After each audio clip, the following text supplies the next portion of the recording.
All right, so I'm sure some of you are very familiar with Stephan. He's a personal finance YouTuber with millions of subscribers and also a co-host of the Iced Coffee Hour. And I have an axe to grind with him because he promoted FTX in 2023 before it collapsed, and he did flip-flop on crypto originally. If you actually watch his older videos, he said, "Oh, crypto's a scam, don't invest, don't invest." And then magically out of nowhere, after all these crypto companies started advertising on his channel where he did ad reads for them, he flip-flopped and magically became bullish on crypto. So that was one thing that sort of raised my attention. The second thing is, after FTX collapsed, he never issued any sort of statement or apology to his audience.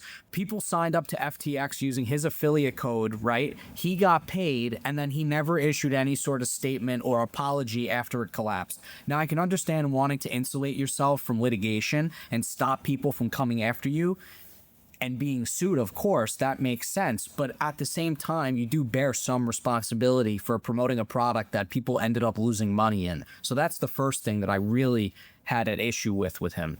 The second thing is, he partnered with a bank called Yotta Bank. And the way it worked is, instead of getting a fixed annual percentage yield, instead of getting a fixed return on your money for having it in the savings account, it was a lottery system. And basically what happened was, the partner bank that Yotta Bank cleared through, it was called Synapse. It collapsed in 2024. And again, that's another product that Stephan promoted that collapsed and people lost money, right? Now, in the case of the banks, the deposits are FDIC insured, so they're backed by the full faith and credit of the US government, and everyone was made whole on their deposits, assuming it was under the $250,000 threshold. But with FTX, I mean, how many people lost tens of thousands of dollars by having their money in the FTX platform when Sam Bankman-Fried was basically running a Ponzi scheme, and he was using customer funds and commingling them with Alameda, which was his hedge fund. Stephan used to be a part of a podcast. It was him, Financial Education Jeremy, Meet Kevin, and then Andre Jick. They had a podcast. It was four of them.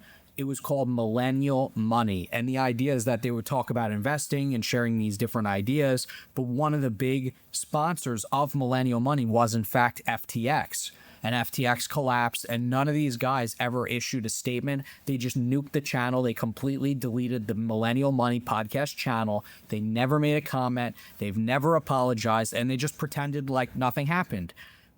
And my final point is that Stephan himself sold a YouTuber Creator Academy course, and he also made a real estate investing course where he charged people hundreds of dollars for information that is free. I don't have an issue with people making courses and wanting to monetize them, but I do have an issue with people creating these courses, charging hundreds of dollars, and then going on to criticize people who also make these courses and charge hundreds of dollars. It's the pot calling the kettle black. It doesn't make any sense.